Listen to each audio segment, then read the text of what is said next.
explorers of movies, TV show, and literature.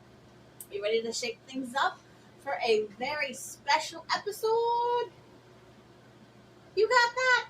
Let's shake things up. 50 episodes! This is the 50th episode. And shout out to Miss Cindy who did the fantastic stitch work. I will tell you all about Miss Cindy in the description and her little shop, Northwest Creations and Collectibles. And aside from it being the 50th episode, you may call me Luke Garou, but we are not diving into a movie, a TV show, or a book. You heard me correctly. I'm diverging. I am going to talk about a game series. Specifically, the Nightmare video, yep, you heard me, video board game series. Now, what retell is a video board game? Well, I'm going to tell you. Hey, stop it. And the Shantrain is being rather annoying. That's one of the characters, by the way. You have, totally aging myself, a VHS or a DVD that has instructions on it to help with gameplay. Now, I mentioned in a previous video about the Choose Your Own Adventure games, which encouraged reading while playing a game. Well, now you have movies helping you play a game. Atmosphere down here is the remake of the Nightmare games, of Nightmare itself. Now, Atmosphere came out in 1991. It's younger than I am. Nightmare. You said Atmosphere Nightmare came out in 1991. Atmosphere came out in 2003. There you go. So, you have 91, 92, 93, 94. Now, I will get into the different games in time. But you play different characters in these games. And the VHS, or in the case of Atmosphere, DVD, helps you along. A lot of things don't make sense if you don't have them. Now,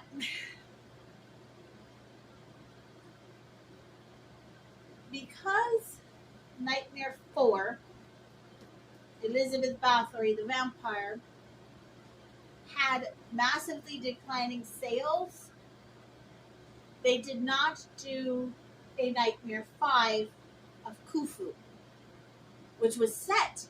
It was set to be released in 1995. But they scrapped that idea because Andy Shantrain pissed people off and caused them to not want to buy the series anymore. When they were all revamped into Atmosphere, they made an Atmosphere Khufu and a Harbingers. I do not own those. My camera woman does not own those. It's rather sad. Now, it is simple-ish. You start by picking your character. Are you Elizabeth Bathory? Now, all of these characters are based by either historical figures, mythology, or just plain imagination. Now, you have Elizabeth Bathory, the vampire, based on the Hungarian blood countess, rumored to have murdered and consumed the blood of over 650 virgin girls. Lovely lady, lived from 1560 to 1614. You can look her up. It's freaky. She got locked in a tower to try and stop her from killing her servants. And then you have Baron Samedi. He is a very interesting god because he was based on the ancient Arawak Indian god of death. And he's more widely associated and known with the Haitian voodoo beliefs. Actually, in which, and I cannot remember precisely where I was reading this, he was one of the few gods that said, if you are only going to see me as this evil monster, then you know what, human beings? That's what I'm going to be to you. Because his original lore had him more easygoing, fun, and companionable. But you know us in death. Ooh, stay away. Yeah, don't. Death is not the enemy.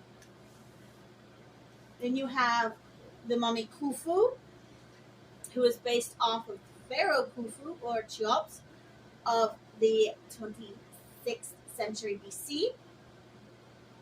Then you have Anne de Saint-Train. She was 1605 to 1622, based off of a poor girl who was 17 when she was murdered during the 17th century witch trials. Or you have Gévaudan. Or if you're listening to the gatekeeper in atmosphere, Gavod. Depends upon if you want to Englishize a French word or not. Because the werewolf is where the myth comes in.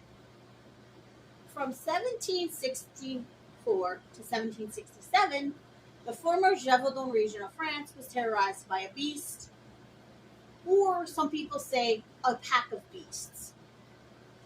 These became known as the Beast of Gévaudan, which was said to have been killed in 1767 after a massive murder spree of men, women, children, and some other animals. He's a fun little werewolf.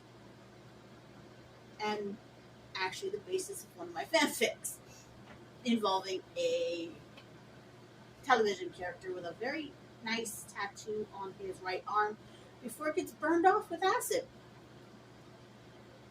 If you really want to know, ask me in the comments. Then you have the only character that was constructed by the gaming creators themselves. And this is Little Helene the Poltergeist. Helene got her name because they decided to say in hell, but backwards. They just, oh yeah, in hell. No, we're going to flip it. Helene. Now, she was a child who was so spoiled that when she threw a fit, she died of a ruptured blood vessel in the brain. Now she's a little poltergeist who frequently still throws fits. Those are the 6 people trying to escape from the gatekeeper. Yes, you heard me right. The gatekeeper is keeping these 6 locked away because they're dangerous and he doesn't want them unleashed on us. We're literally trying to set them free. It's awesome. I'm writing a story about these games. If the creators want to know more, let me know in the chat,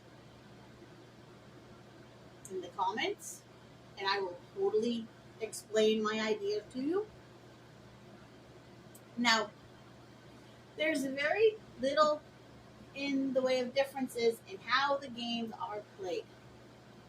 You have a timer, you have time cards, you have chance cards, you have fate cards, and depending on which of the four nightmare games you play, depend upon which deck of cards and modified rules you're playing by. Yes, my ear itches. Though, the big difference between the four nightmare games and Atmosphere itself is that in the four nightmare games, you are looking for anybody's major fear except your own. In Atmosphere, you must find and confront your own biggest fear. That's the only difference in how to win. You still have to collect the keys to each round so you can unlock your buddies as you try to escape. Now, the gatekeeper in Nightmare not only plays the gatekeeper, but he plays Baron Samedi. His name is Wanadi Nasul, and if I butchered your name, I am so sorry.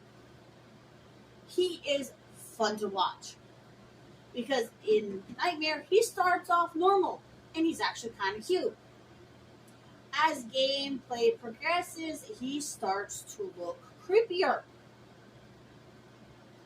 A moon also waxes from noon to full over his head when you watch it from the top of the screen.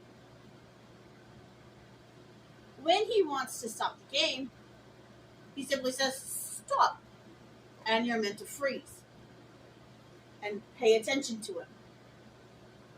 He will say, "Answer me," when he wants a specific person to respond, and you say, "Yes, my gatekeeper."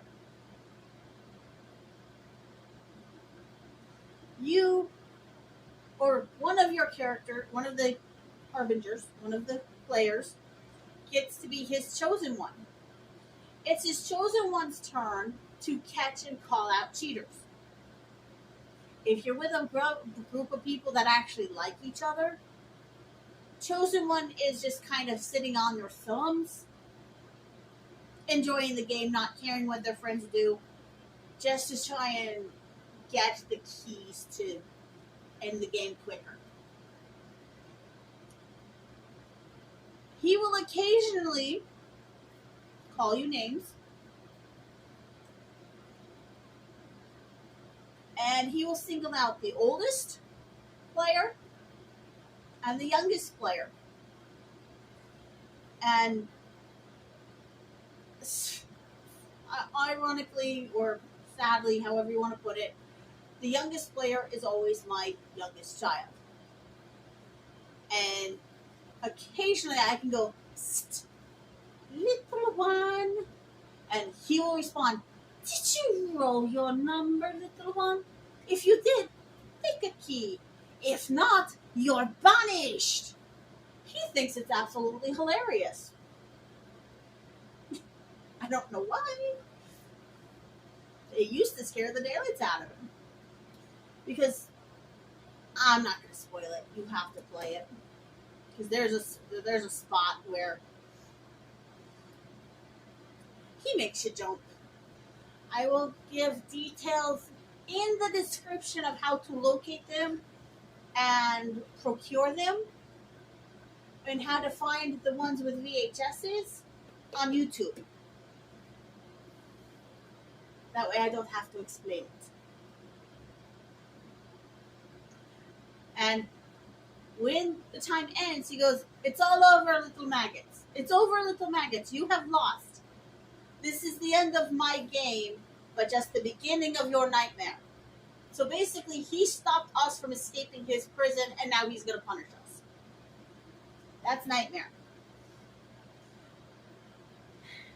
Then you have Nightmare 2, Baron Samedi's Revenge. Also played by Wanadi Nasul. Now, this gentle zombie stays the same throughout the whole movie. However, I was watching the bottom of the screen, and you have a heart monitor that starts off flatlining and slowly starts to beat more regularly as time progresses. It's actually really fun to pay attention to such little details. When he stops the game, he shouts, "Yo!" because he's channeling the more party animal original Death God. And when he wants you to speak, he'll say, "Thrill me." Now, the big difference between Nightmare and Nightmare 2 is that when you respond to the Baron, you best stand up and say, "Yo, Baron, I can dig it." He wants you to remain standing at attention until he leaves the screen. He likes to call the players children, kids, babes. He's also far bouncier than the gatekeeper, which is fun to watch. Though you have to listen very, very, very, very, very carefully to understand what he's asking for. Because he's like a speed talker sometimes. And when the gatekeeper wants you to be released from the black hole, he's like, "I released you from the black hole." Samedi, or Samedi, depending on your pronunciation. "If you're in the hole, you're out of there." That'll be written across the screen from time to time. Though his chosen one is called the Dirtbag. So listen carefully for those instructions. Now, on to Sun Train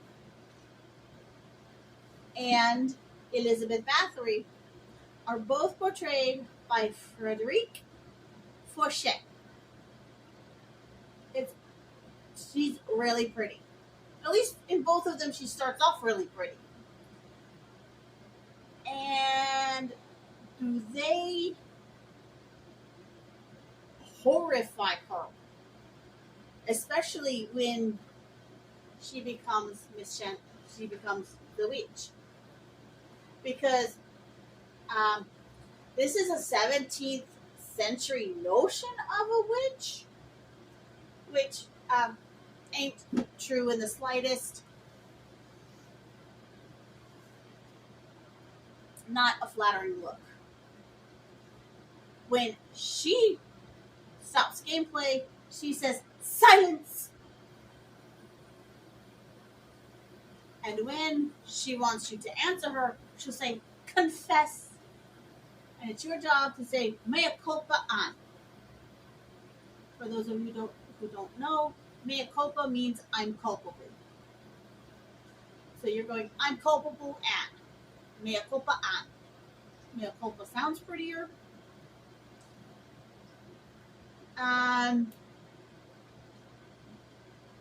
Because of the nature of her death and banishment, Anne loves to call her players pigs, swine, and the like.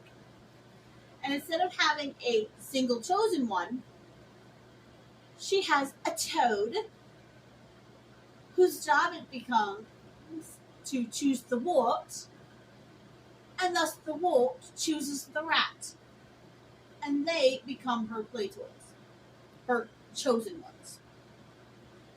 They have their own special roles throughout the game, and at the end of the game, if you don't win, she goes, "It's over, pig. For me, I'm done. Well done. This is the end of my witching hour, but just the beginning of your nightmare." She's fun. She's not creepy. She's very tame when it comes to fights. compared to Monsieur Gatekeeper. Then you have Elizabeth Bathory, the vampire. When she stops gameplay, it's suffer. She wants you to answer, indulge me. To which you must answer, forever, my lady. It's kind of funny because Gévaudan, Monsieur Beast of Gavaudan, would never kowtow to a vampire. Werewolves don't like vampires, so we would never indulge a vampire. But she plays a game called, this is what is different between her game and the other three, and it was this that made a lot of people not like her game. Aside from the chance of your fellow players being turned into vampires and thus preventing anyone from winning the game. That's a completely different animal. And to better understand it, you have to play the game. But she plays a game called Imaginary. And she asks you to roll the dice. Roll a single dice. If you roll a number that is occupied by one of your friends, that friend no longer exists in the game. They are banished completely from the game. They can't win. Their keys get put away. Their time cards get put away. Their rose cards get put away. They're done. They're gone. They no longer have to play the game. And if you're playing 3 people and 2 of them are vampires and you only have Gévaudan playing, it's rather terrifying to have that come up because you could accidentally banish yourself, thus preventing all of you from winning the game. Well, technically the vampires would win because they're now Bathory servants forever. And when her game ends, she goes, I am finished, and so are you. Time to kiss you all good night. I hope you wake up with me in your face. Good nightmare. And honestly, by the way she ends, she's like this bionic bat creature that you really don't want in your face. And it's cool because she starts off really pretty human, and then you watch her get wings. And like I said, bionic face. She's freaking. Those are the nightmare games. Then you go up and you have Atmosphere. The remake. The first one with a DVD. And the first one that actually has some true accountability to it. David Whitney plays the gatekeeper. He is meaner and way more condescending and insulting than Monati's gatekeeper. And David's is warped from the start. There's no handsome young man turned into some disfigured monster. It's just a ghoul monster in charge of the gates. Now, like Wenati, he says stop when he wants the game to stop. But instead of answer me, it's answer. He just says answer. And like you do with Wenati, it's yes, my gatekeeper. Now, I said you have more accountability in the DVD. Because at the very beginning of play, they ask you which characters are playing. So if you're an honest individual in charge of the remote, and you say Gévaudan, Helene, and Bathory are playing,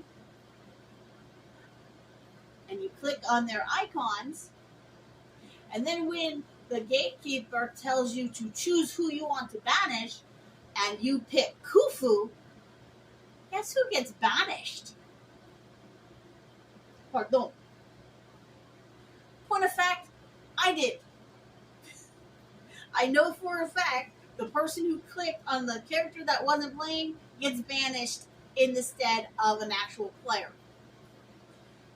This was one part I wanted to see what happened, and one part I didn't want to banish Bathory or Helene.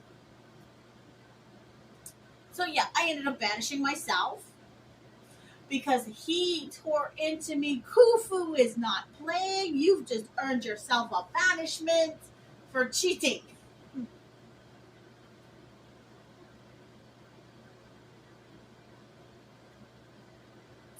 His chosen one is also called the chosen one. Now, there are also interactive tasks where you have to click on your image to see if you can find your home, or click on a key to figure out if you can actually secure a key. Multitude of games for different playthroughs. And when he loses, no, when time runs out and he wins the game, he says, "Ha, you lose, Worms. Actually, I played against Worms. That'd be better than you." Ha ha ha ha. I'd like to say it's been fun and you all played the game well. Not going to happen, though. And ha ha ha ha, I suppose I shouldn't be too hard on people like you who are game challenged. Is there some kind of support group for that? Now, unlike the VHS games, when you win, you press the menu button, and he has several things he can say.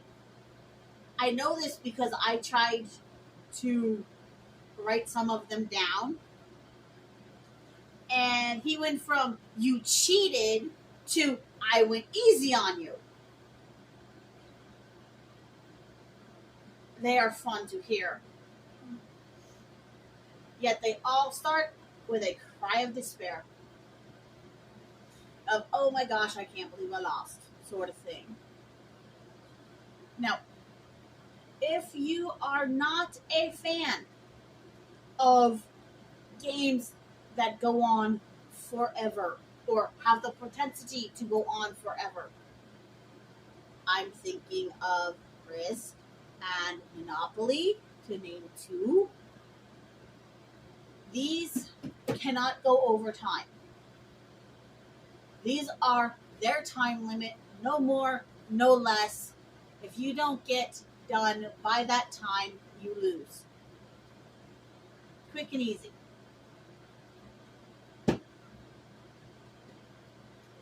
Now,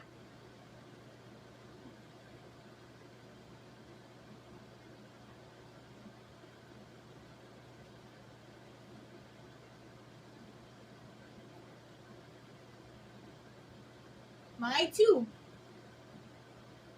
like the games without the gatekeeper.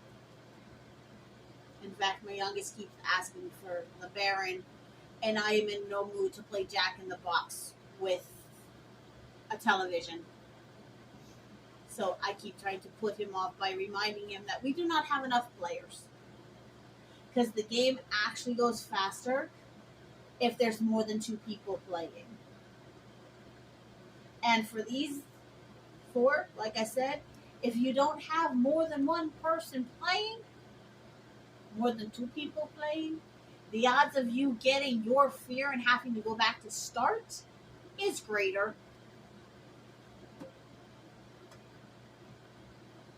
My oldest will not play Nightmare or Atmosphere.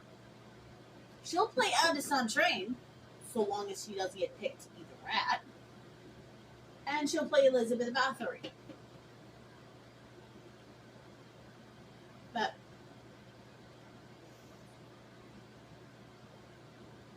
They are fun games.